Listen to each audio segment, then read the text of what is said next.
La montagne Sainte-Victoire, en provençal Mont Venturi selon la norme classique, ou Mont Ventry selon la norme mistralienne, est un massif calcaire du sud de la France, dans la région Provence-Alpes-Côte d'Azur. Située à l'est d'Aix-en-Provence, elle a connu une notoriété internationale, en partie grâce à la soixantaine d'œuvres du peintre Paul Cézanne, dont elle est l'objet.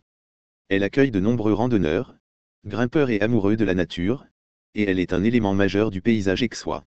La tradition locale associe le nom de Sainte-Victoire au souvenir de la grande victoire de Marius contre les Cimbrés et les Teutons, en 102 avant Jésus-Christ, dans les environs d'Aix, au cours d'une bataille dont l'emplacement exact n'est pas connu avec certitude. Or, l'ancien nom attesté de la montagne, inchangé de nos jours en provençal, est Mont Venturi. Camille Jullian, puis Michel Clerc, à la suite de Frédéric Mistral, ont montré que la légende de l'association du nom de la montagne à la victoire de Marius, même si la confusion Venturi-Victoire est antérieure, a été forgée par les imaginations de pauvres esprits, comme Solier, et d'érudits véreux comme Faury de Saint-Vincent à partir des XVIIIe-XIXe siècles. Cette légende s'est si profondément ancrée dans l'imaginaire provençal, que le prénom Marius, auparavant quasiment introuvable, il n'y avait pas un seul Marius dans le bataillon envoyé de Marseille à Paris en septembre 1792, est devenu populaire. Aucun trophée célébrant la victoire de Marius et pouvant témoigner de la permanence d'un souvenir populaire n'a été sérieusement identifié. De même, le nom du village de Pourrières ne vient pas du campus Putridi, où sont censés avoir pourri les corps des Germains vaincus, mais du latin poraria, champ de poireaux, décliné en porerie ou approchant. Michel Clerc fait de toute cette affaire un exemple excellent de formation d'une légende pseudo-populaire. Pour les deux historiens, le nom originel de la Sainte-Victoire, Venture ou Venturius, conservé en provençal, comme Santo Venturi, est un nom indigène plus ancien que la présence romaine, sans doute ligure. Le massif de la Sainte-Victoire s'étend sur 18 km de long et sur 5 km de large, suivant une stricte orientation ouest-est. Il se situe sur les départements des Bouches-du-Rhône et du Var, et sur les communes de Puy-Loubier, Saint-Antonin-sur-Bayon, Rousset, Châteauneuf-le-Rouge, Beaurecueil, Le Tolonnais, Vauvenargues, Saint-Marc-Jaumegarde, Pourrières, Artiguerrian. Les D10 et D17, route Cézanne, sont les principales routes qui permettent de longer le massif. Sur le versant septentrional, la D10 franchit le col de Kleps à 530 mètres, et le col des Portes à 631 mètres.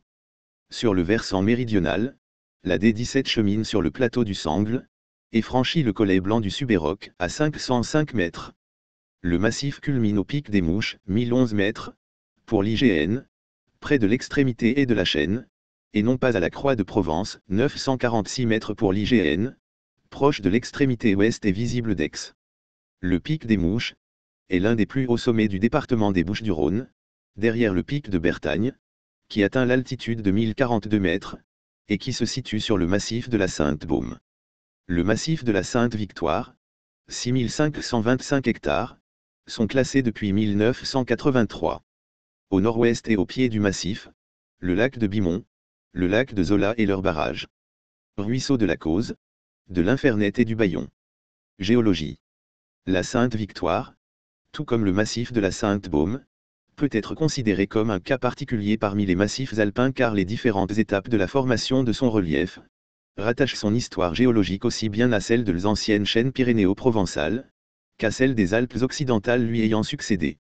En effet, de l'ancienne montagne Sainte-Victoire, contemporaine des dinosaures du Crétacé, il ne reste aujourd'hui que le pli de Bimont, dit chaînon des costes chaudes, dernier vestige résultant des mouvements tectoniques, et des empilements caractéristiques de la phase pyrénéo-provençale durant l'Éocène. Plus tardive, durant l'Oligocène, la rupture du pli anticlinal de Sainte-Victoire, lequel résultait de la première surrection des grands reliefs alpins, est à l'origine d'un déferlement, contribuant à expliquer la forme actuelle de la montagne, qui apparut 15 millions d'années avant notre ère. La Sainte-Victoire, dont les sédiments calcaires remontent au Jurassique, se compose donc à la fois d'un vestige pyrénéo-provençal, et d'une géologie alpine. Cette singularité et cette ambivalence permettent de comprendre pourquoi, bien qu'étant un massif des Alpes occidentales, la problématique de ce rattachement reste complexe. Selon une étude récente, la Sainte Victoire serait toujours en train de grandir.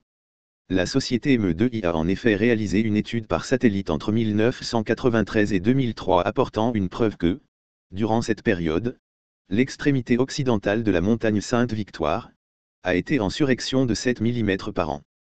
Paléontologie. Le massif héberge plusieurs gisements d'ufs de dinosaures, mondialement connus, dont celui de Rock-Haute, les Grands Creux, situé sur la commune de Beaurecueil. Histoire.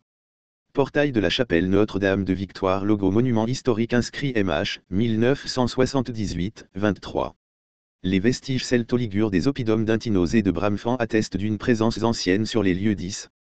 En 483, l'ermite Saint-Servin, Saint-Serre, vivant dans un ermitage à flanc de montagne, sur la commune de Puy-Loubier, est assassiné par des Visigoths.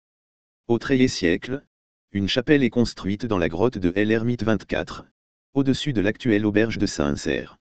Cette chapelle a été réhabilitée après l'incendie de 1989.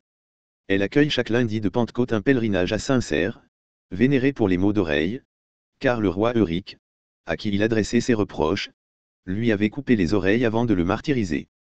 D'autres saints ont fréquenté la montagne au 1er siècle, Saint Maximin, premier évêque d'Aix-en-Provence, dont la légende affirme qu'il fut un des 72 premiers disciples du Christ, et qui est enterré à Saint-Maximin-la-Sainte-Baume. Au 5e siècle, Saint Jean Cassien, fondateur de l'abbaye Saint-Victor de Marseille, aurait construit un petit ermitage à l'emplacement actuel du prieuré, sous la croix de Provence. Cassien aurait séjourné quelque temps avec Lazare, évêque d'Aix et surtout saint controversé. La riche communauté de Saint-Victor aurait commencé la mise en valeur des terres de Saint-Antonin, dès la fin de l'époque romaine. Beaucoup plus tard, au XVIIIe siècle, c'est Saint Benoît-Joseph Labre, saint itinérant, qui fréquente le massif, et séjourna souvent à l'est d'Aix, sur le mont Téguet. Il reste de lui une chapelle à Palette, le Tolonnais, et un oratoire à Beaurecueil. Entre 1850 et 1854, est construit le barrage Zola. Un autre barrage, le barrage de Bimont, viendra compléter l'action du barrage Zola. Sa construction s'échelonnera de 1946 à 1951. En 1875, une croix monumentale de 19 mètres de hauteur est inaugurée au sommet de l'Éperon, surplombant le prieuré, à une altitude de 946 mètres. Il s'agit de la 4e croix à cet emplacement. On retrouve les traces des précédentes jusqu'au XVIe siècle, un marin en détresse ayant alors fait vue d'édifier une croix au sommet de la première montagne émergée qu'il rencontrerait. Cette croix est restaurée en 1982, et en 2004. Une partie du massif de la Sainte-Victoire est classée en 1983. Mais, du 28 au 31 août 1989, un gigantesque incendie en ravage la face sud, sur 5000 hectares. En février 1990, est créé le syndicat intercommunal du massif Sainte-Victoire. En 1992, de nombreuses plantations sont réalisées afin de reboiser, mais à cause de l'incendie, la végétation a été très réduite, notamment les résineux. L'accès à la montagne est en grande partie interdit en période estivale. En août 2000, le grand site Sainte-Victoire est créé. Il s'agit d'un syndicat mixte départemental labellisé Grand Site de France depuis 2004, chargé de la mise en valeur et de la protection du milieu naturel et culturel, ainsi que de la gestion de la fréquentation sur un territoire de près de 34 500 hectares, dont un site classé de 6 525 hectares. Sentiers et parkings. Parmi les sentiers on pourra noter côté sud, le Pas du Moine, l'Oppidum et la montée vers Lougaragais et le col de Saint-Serre. Côté nord, le sentier des Ventorias et celui des Plaideurs. Le GR9 permet de longer les crêtes. Une croix, dite Croix de Provence, est visible à des kilomètres à la ronde. La croix, datant de 1875, fut restaurée une première fois en 1982, puis en 2004, où l'ensemble de l'ancien socle a été remplacé par un permanent de béton armé de couleurs proches de la pierre, formant un banc périphérique d'où on aperçoit le paysage provençal sur 360 degrés. La Croix de Provence est un point remarquable du massif. Celle-ci haute de 19 mètres a été posée non sur le point culminant mais sur un pic, 946 mètres, qui, de par sa forme, se détache bien plus du massif que le pic des Mouches. Elle surplombe un prieuré du XVIIe siècle en cours de restauration. La chapelle Notre-Dame de la Victoire est à 885 mètres d'altitude. Elle fut construite en 1657, comme l'atteste le millésime gravé sur le fronton. Juste à côté de la chapelle, un ancien bâtiment de vie des moines, appelé familièrement « monastère », récemment restauré par les Amis de Sainte-Victoire, est un refuge en accès libre, sauf quelques jours de fermeture par an. Dans la petite terrasse adjacente, qui offre une vue vers le sud, se situe une citerne et l'ancien escalier qui permettait aux moines de descendre dans leur jardin de la face sud. L'ouverture rectangulaire qui donne à la fois vue et ensoleillement à cette terrasse est artificielle. Elle a été creusée au XVIIe siècle. Deux autres lieux constituent également des refuges sommaires non gardés. Dans la montagne Sainte-Victoire, le refuge Cézanne et le refuge Baodino. Au pied de la face sud, le petit village de Saint-Antonin-sur-Bayon comporte quelques maisons autour de son château, bastide du XVIIIe siècle sur des fondations très anciennes, et de ses bâtiments paroissiaux datant également du XVIIIe siècle, église avec un retable sculpté et presbytère transformé en gîte. Le village possède aussi une chapelle romane datant du XIe siècle, restaurée en 2011, et un écomusée situé dans une ancienne porcherie, maison Sainte-Victoire. Selon John Rowall, spécialiste américain de Cézanne, le peintre séjournait parfois dans la bergerie de ce village, quand il venait peindre la montagne. Un peu plus à l'est, toujours sur la face sud, la chapelle de Saint-Cer, détruite par un éboulement en 1990, a été entièrement restaurée au début des années 2000. Au sud-ouest de la Croix de Provence, l'ancien hameau du Trou a fait l'objet d'une restauration récente, arche de l'ancienne chapelle, érablée, fondation de maison, juste à côté du refuge Cézanne, mais actuellement fermé. Enfin l'oppidum d'Intino, au-dessus de Saint-Antonin, a été habité à diverses époques, habitat celto-ligure, ruine du vieux château, et a probablement servi de vigie à l'époque romaine. Un aqueduc remarquable, dont on peut encore voir les vestiges le long du CD 17, qui va de Saint-Antonin à Aix, conduisait l'eau de Sainte-Victoire vers Aix, depuis un captage, situé en amont du village de Saint-Antonin. Au piémont du versant nord, sont présents le château de Vauvenargues, datant du XIVe siècle, et diverses bastides.